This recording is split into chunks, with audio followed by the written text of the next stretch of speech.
Coming up on Inspire, it's our annual season review show. We're excited to have all of our Inspire sisters together on set to discuss our season 4 favorites. Please stay with us.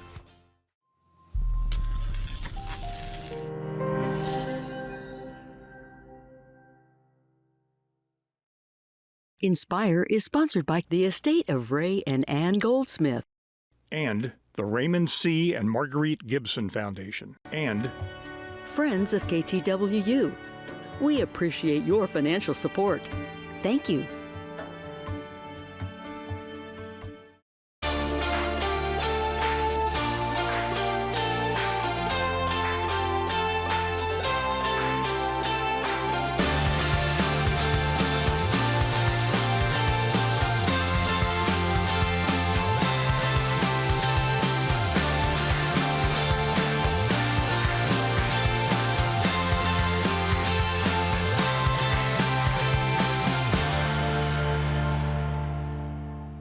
Hello, welcome to Inspire. We're so glad you're here because we're all here. Amy, we've got, Amy Kelly, which you love. Okay, Leslie Florange on this end, which you love. Danielle Norwood, which is here, like you love. Amber Dickinson is here, like you love. And we love all of you. Honestly, we are so honored to be here, and thank you for staying with us. This is season 4, and so we're kind of looking back at everything that's happened, and we want to see if your favorites match our favorites. So let's get the party started. Who was your favorite guest and topic? Danielle. I'm going to say Brown v. Board. It was so impacting to me. I learned so much. I thought I knew a few things about it, having had read, in school about it, but having Cheryl Brown Henderson here with us, giving her perspective, her family perspective, and then just knowing about all the behind the scenes things, like the teachers actually had to send out notes to the parents in order to have the African American teachers teach the following year. They had to get permission. And fortunately for us, no one in Topeka said, no, I don't want the African Americans teaching my kids. Right. But just the fact that that was a thing, I was like, oh my goodness, why are you asking this question? I mean, the law is passed, we're going with it, but no, they didn't do things like that. So just to hear how many other states were involved and how her family got to be on the actual decision of Brown as opposed to the other ones. That was because he was a guy and all the rest of the people were women. And then to be so grateful that that time occurred, because I got a wonderful education as a result of it. So just gratitude and just educational. It was wonderful. I totally agree. My favorite show is Brown v. Board, and I didn't realize that, all the way back in the 1800s, there was actually a case, and, I don't think most people know that. And the fact that, people who moved up from the South to Kansas, they wanted freedom, they wanted the best for their family, but that included education. And they came here and were disappointed because they couldn't get that. And, that's the impetus of these court cases that went, because they wanted their children to have it better, like we all do. We want our children to have it better than we have it. But then finally, the fact that Thurgood Marshall, he became our first African-American Supreme Court justice. And how smart were we, actually, to have that show? Timely, it was so well done, and our guests were wonderful. And Cheryl Brown Henderson, she just educated all of us, I think. Yeah. We did go to school. Yes. Which was good. Is Amy? Yeah, of course. I mean, how could it not be Brown v. Board? I mean, I grew up in Topeka, hearing about it, driving past the schools where it occurred. I mean, you just don't think about that. It has the national and international implications that it has. I enjoy the legal side of it, that it wasn't just, oh, this is a bad thing, we should file suit. No, it was very strategic. They thought very carefully about how to sculpt the lawsuit so that it was going to be most successful. And I have to say, I went to law school in the 80s, don't do the math, in Washington, D.C., and I went to the Supreme Court and I saw Thurgood Marshall deliberate. He was sitting there with some oral argument, whatever. I was just in the galley in the back with the people. Large individual just sitting there like that. And I'm like, Thurgood Marshall. I was like girl fanning. There's Thurgood Marshall. Yeah, it was wonderful. It was wonderful. So I grew up in Topeka. This is home for me. So yeah, how could it not be? And so Amber, I know let's end with you, but so let me get into that, because I think a lot of young people today, well, even older people, don't realize that we have a national park right here in Topeka. You can go down there and see that, and such an impact, you know, when you see the colored and the white, and you're like, Right at so the door. offensive. Did that really happen? You know? Yeah. And I went to here at Washburn, we did a whole trail about Mississippi, going through all the states and everything that happened, the Edmund Pettus Bridge, everything, and you're like, oh my gosh, but yet we start right here. Amber? Okay, so of course it's brown, but shocker.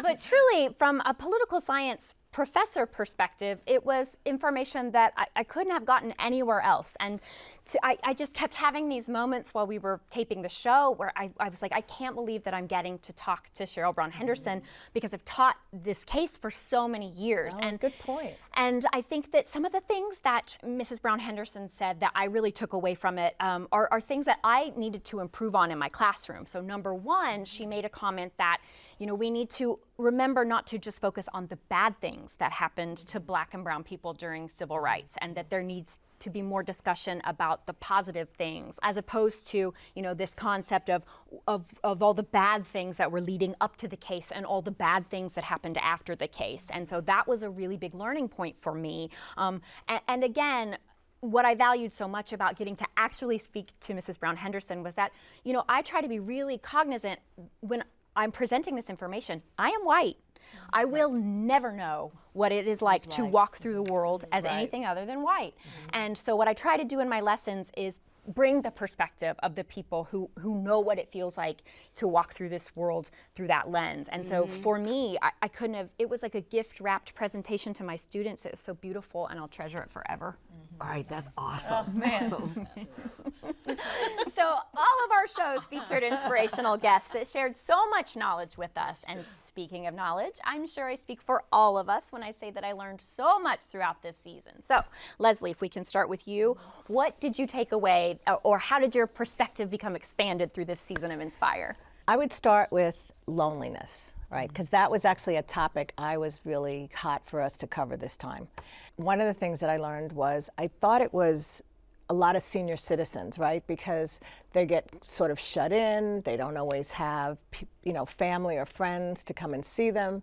And you can understand that, but you sort of forget about it. But when they made that statistic and said that 60% of young adults are suffering from loneliness, that just broke me. I mean, I was shocked by that. And, I think that the pandemic really, exacerbated that. So I thought that was a show that, helped me learn more and think more about kindness and how we could be kinder to people, because that was another show that I think we all learned something about. And then finally, ICE. I mean, ICE was hysterical. I mean, you did such a great job on that interview. I loved it. I'm buying the book. I am, because, dirty, poopy water. That's what you remember? Who knew that you were getting ice from the river? Yeah. No clue. Oh, well, for me, of course, I'm type A with my notebook and my pencil, and I'm doing all this. It's the setting and accomplishing goals. I loved that episode. And one, because I set goals, I do, yeah. But I do this. But it's also good reminders of, even though you didn't succeed what you set out to do, you made progress. Yeah. And that's okay. Yeah. And to give yourself grace and go, you know what, it's okay. It's okay to have a bad day. That is perfectly fine. Tomorrow's going to be a better day, and it's okay to do that. And I know that our guests, both Dr. Malia Stockham and Felicia Glass, have brought some books, some ideas, and I've already wrote them down on my list. I mean, that was real intense for me. Yeah, that was so funny because I can't believe you even said that. We didn't all really talk about what we were going to say, but that's exactly, that was my very favorite. We had Felicia Glass and Dr. Malia Stockham, and they were just a riot. And I think one of the things was that Felicia said, no is a complete sentence. Right. Like you don't have to explain your reasoning, it's just no. And then there was another one that you learned you didn't fail, you learned a lesson. So yeah, actually let's take a look at that. So my first comment is, I think it's important for people to not fall into the concept of, because I didn't achieve it means I failed. It means you learned a lesson, right? So now I get to backtrack and decide, where do I want to go from here? And then to kind of go with that hand in hand, it was like enjoy the journey of change rather than criticizing your lack of progress. Yes. Astounding. And I felt like I felt better. I know. Like a burden has been lifted. Okay. You're right. Okay, then there was another one down here. Let's take a look at this one. It was about patting oneself on the back. Let's take a look at that. If I'm down on myself because I didn't do X, Y, Z, I think it's important to be able to say to someone, I'm having a real hard time. I'm gonna need you to listen. Put your hand on my back. I got you. I need you to put your hand on my back. Now pat me. Pat me, right? Pat me. And so it is absolutely okay to say to people, I need you to help me be kind to me. And then finally, okay, this is one that Felicia said. I mean, this one, I was like, wow, what a way to start off the new season. It was like, sit with it, not in it. Oh. So I was like, yeah, thinking of that. So I love that. How about you? So for me, it was the loneliness episode as well. And I started really thinking about this in two different ways. So the first thing I thought was, how can I work on this? Because I know in particular, these younger people in the community who we just assume are fine because they're young. Right. And so for me, it was just as simple as putting something out on Facebook saying, hey, if I reserved a room at the library, do you guys want to hang out? And we can all have our own independent little projects, but we can do them together. Because sometimes it's hard to want to do your hobbies or to do things because you're entrenched in your loneliness. And so when you create spaces that have no cost or low cost, because getting there still costs money, right? So thinking about how can I generate these opportunities that maybe don't have a resource component. And then it also led me down, so I'm a researcher by nature, and so it started leading me down this path of thinking about what other things contribute to loneliness, and it made me think of this concept of economic despair, that when you are so entrenched in your own economic despair, you start to develop depression and anxiety, and loneliness is a part of that. And when you have an economic barrier to being a part of groups or having memberships, then that contributes to your loneliness. And so I've started a research project on economic despair in the state of Kansas because I think that there are opportunities that we could generate that could alleviate some of these problems. Wow. You're so cool. No, That's really neat that you're doing that you're bringing light to that. That is what I mean, and you learned that from Inspire. Right. I mean, that's the cool thing that you And that maybe you learned someone that. else did too. Exactly. One of the things that I thought of, because it all ties together, women in loneliness, women in alcohol. Yes. I mean, some of the things that were shared in regards to how women drink versus how men drink, just totally different, because women have a tendency to hide and not be social drinkers. And then you also think about social media. Well, everybody's on social media, but people are the loneliest that they've ever been as a result of that. So, I mean, it's just weird that to have that dichotomy of like, oh, okay, we have all these people that we're connected to, that we're friends with, but we're so lonely as a culture. So I thought that was interesting. And then, of course, my favorite, Love After 50. Yeah. I found love after 50. So it was beautiful to have the lady from, England talking about that and some of the things to look forward to, some of the things to stay away from, and how you can do it and it not be a scary thing. Because, not everybody is legit online, as we all know. Well, and she did talk about all the scammers and then also the safety and gave those practical tips like let somebody know who you're with, Exactly. where you're Right. going, what time you're leaving, what time you're expected to be back. So I was really glad to give the information. Throughout all of our 4 seasons, I have learned so much, and this leads to our next topic. I'm sure all of us have something that has happened throughout this Inspire journey that still resonates with us.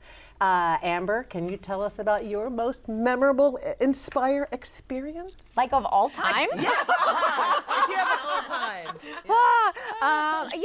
I don't know because I do this very interesting thing. At least once a season, I'll leave the set and I'm like, that was the best show. That was the best one. Or I'll watch a show that I'm not on. I'm like, that was it. That was the best one. And so I have those like moments with Inspire very frequently. And so, I think just in general, I really value that we have an opportunity to candidly talk about issues that women are dealing with that sometimes are not something that we often are encouraged to talk about. So for me personally, the women and alcohol episode really encouraged me to look at my own habits. And so I have made the decision to walk away from alcohol completely in my life. And it is the best thing I've ever done for myself. And I will never go back. And it changes everything. And so to have the space to talk about things that as women we are not encouraged to talk about, that is my Inspire moment.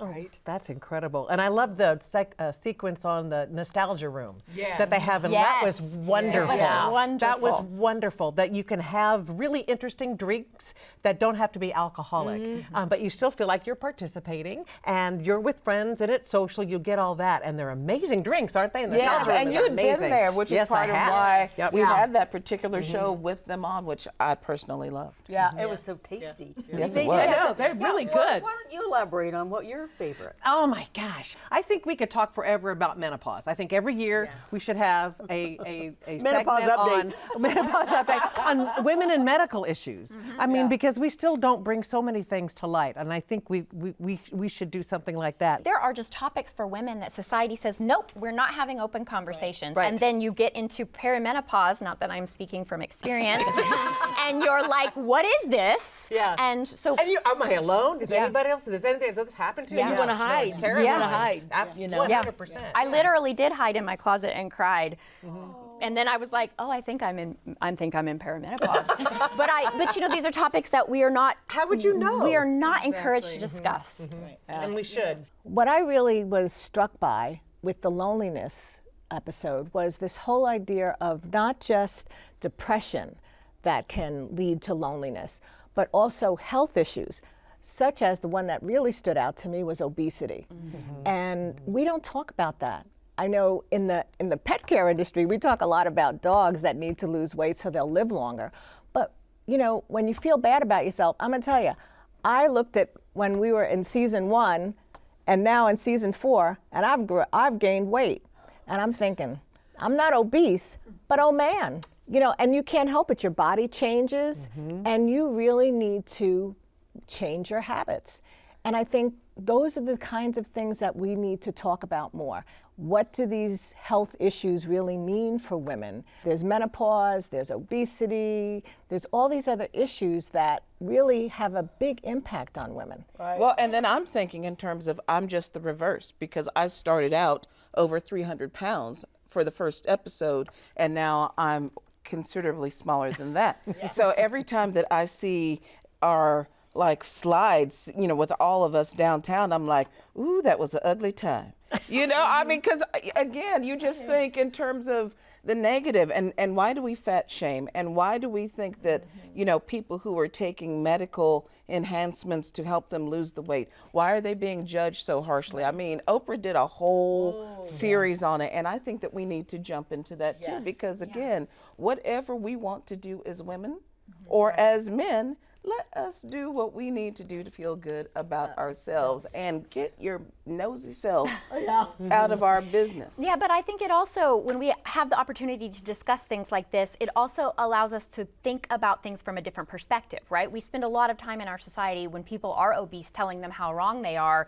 instead of saying, what is going on? What are your health concerns? What kind of trauma do you have? How did we get to this point? Some people don't have health concerns. Though. That- Some people enjoy being That's plus right. size. That's and right. Even at my heaviest, That's you know, right. I still had a life. I had a dating life with some really good-looking men. Yep. And I was enjoying who I was at that time. At my biggest, I was 378 wearing a bikini. Yep. So you couldn't have told me that I didn't look good because I felt good and I had energy. It's not always like this death sentence like, oh, I'm fat, I'm not going to be lovable. No, it's not. But there are people who just really need to consider both sides of the debate and not being so judgmental when That's it comes right. to issues of obesity. However, I am noticing that, in fact, when I was looking back over this, I'm thinking, oh, you're getting bigger and bigger and bigger, you know, and I'm thinking, okay, I've noticed with myself, I don't have as much energy as I did. Yeah. So I am thinking about what am I going to do? So as I'm looking back at these episodes, thinking,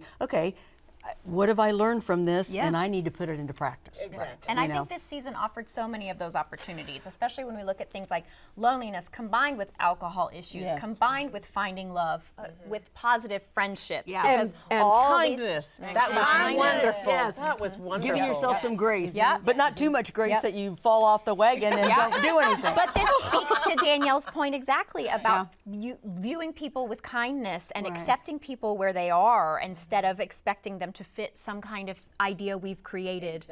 And I think that so many of our shows this season, while they may have been very different topics, they really all ran in tandem together. Yes. absolutely agree. I mean, I thought what was fun too was I had no idea that Val, our general manager, was a motorcycle girl. Charlie Mama. Right? I mean, a rebel in her own right. We know she's a rebel in terms of being our new general manager, who's a woman, fabulous, but outside. She wears leather. Exactly. I thought that was eye-opening for me. And she owns all of that. Okay, thank you very much. Yes. Such great memories over these past several seasons that we've been together. And I can't believe that we're already on our last topic. And we have a minute each to say our favorite show and why. And I'm thinking this is from the very first episode to the very last episode. So I'm going to start with you, Betty Well, Lou. thank you. I'll tell you The what. Grand Dame. I'm going to start with you. You know, I like so many, but one that really was instrumental or kind of timely for me was Positive Friendships. You know, because you realize how people treat you really can impact how you feel about yourself, your whole mental health. And I think if you don't have positive people around you, people that you get something from, people that are always draining you or making you feel less than, get those people out of your lives. You know, you are more valuable if you feel good about yourself and you are kind toward others. And I think so, Positive Friendships. And they're all right here. So thank you. Yeah, how about yourself? I would say 2 episodes. Well, one when I turned 50. Yeah. And we talked about being over 50 and the celebration that went along with that. So that was wonderful. But again, to echo you, Positive Friendships. That as I get older, because when you're younger, you think you want everybody to be your friend, and you know you're trying to strive for that. And now it's like, you know what? As long as I have some good people in my life, Yeah. I don't need everybody. Right. You know, and what are they contributing, but what am I contributing to them. to them as well? So the onus is also on me to be a good friend. What does that look like? You know, how does kindness operate within those relationships? Not doing what I think they'd like, but actually knowing them enough to be like, you know what? I see you, I got your back, and here's what I know you would appreciate. Right. Because I'm in tune with you, as Yeah. opposed to like, well, maybe she'll like some flowers. Yeah. But Maybe what- she'll like yeah. some candy, you know, and they may just be like, no, I don't like any of that stuff. But it's what you think that they're gonna like. It's like, no, put yourself in their place. Yeah, what do they What is need? it they need? What is it they like? And then try to give that to them. So just being a good friend and knowing how to just celebrate being over 50. Yeah, I guess, for me, it was, of course, Brown I loved. But the other thing is the idea of kindness. I got to tell you, in the world that we're living in today, and the way that people speak to one another or don't speak to one another. I mean, one of my pet peeves is going into the supermarket and I'm walking down the aisle and people go like this. Yeah. I mean, we can't even look at each other. We can't even give each other a smile. That's the smallest piece of kindness that you can do, and it really irks me. So I think we all need to learn how to be kinder. I mean, politically, economically, socially, all of that, we need to figure out how can we be kind to each other. A smile is a very simple thing. Right, right. Takes So- fewer muscles, they always say, than a frown, But also, because sometimes if you say hi to them, it's like they're taken aback. It's like, what? And it's like, no. But then oftentimes, at least when I've done it, it's like, oh, and they become more joyous and they smile and it's like, oh, I hope, that I help Yes. their day because they help mine. Can I just say this? So when I'm calling different offices, trying to get vaccines or calling anybody, and they answer the phone and I say, hi, this is Leslie, how are you today? Or just, hi, how are you today? Because Nobody asked them. Right. And then there's this big pause, and I don't ever know, should I just keep going or, like what? And then finally they'll say, oh, I'm okay. It's like no one has asked them that today. Yeah. No one. Yeah. And I truly mean it. How are you today? Yeah. That's funny. Of course, the positive friendship is when I have bookmarked because I want to watch it again. Yeah. So that's when I bookmarked. That's wonderful. That Woman in Alcohol I thought was fantastic. But on a personal level, it was the Rebel Riders, the Women in Wheels, because I thought it was so cool to see women who want to ride motorcycles. And I have a family member who I love. Okay, she's my oldest daughter, and she's always loved motorcycles. I'm like, no, I mean, not that I trust. I don't trust the other drivers on the road. Right. And during that episode when that was going on, I went to her and I said, "You want to get your motorcycle, girlfriend? You get your motorcycle." Yeah. It doesn't matter what I you. think if that's what you want to do, and she's doing it. Yay! And it's like, yes. So that's on a good. personal level. That's good. Cool. Yeah. Are Thanks. you going to go with her? No. No, ma'am. Thank you. No. Amber? So for me, it was positive friendships again. Yeah. And it really encouraged me, and I sort of came up with this mental exercise for myself where I start to imagine it, when I'm at my worst and when I'm at my best, if I'm in a room, who is in my room with me? Who do I want there? Who is comforting? Who will give what I need in a safe way? And it really encouraged me to start evaluating relationships in my life and saying, who am I reaching out to who's not reaching out to me? Or who am I giving so much to and not getting in return? I tend to be the kind of person who, if you have an emergency, I want to be right there and I want to be fixing it or taking care of it. But sometimes I do it in a way that you're not, there's no reciprocation. Not that there has to be when you're helping people, but when you're consistently giving more than you're ever getting, it's too much. And also at the encouragement of my dearest friend Jared, he has also encouraged me to stop yourself and say, why am I doing this? Right. When someone's in crisis, why am I offering this? And would they do it to me or for me? And if the answer is no, it's okay to protect your energy. And that to me was something I needed to hear. Oh, I like that. Protect your energy. Yeah. I'm going to take that. Yeah. See, we're still learning. Well, ladies, it's a wrap. I know. Traveling down memory lane with us on our journey through the season 4 has been inspirational, and the inspiration never stops. We'll be back soon, though, with more in-depth discussion on issues impacting women, our community, our state, and yes, our nation. Inspiring women, inspiring passion, inspiring history, knowledge, and kindness, and inspiring you right here on KTWU. Thank you for watching.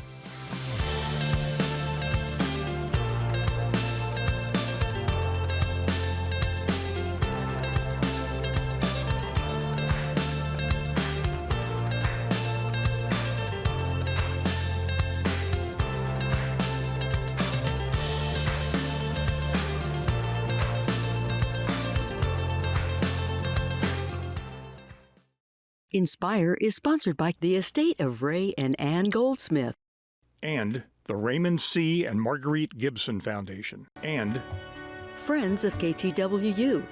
We appreciate your financial support. Thank you.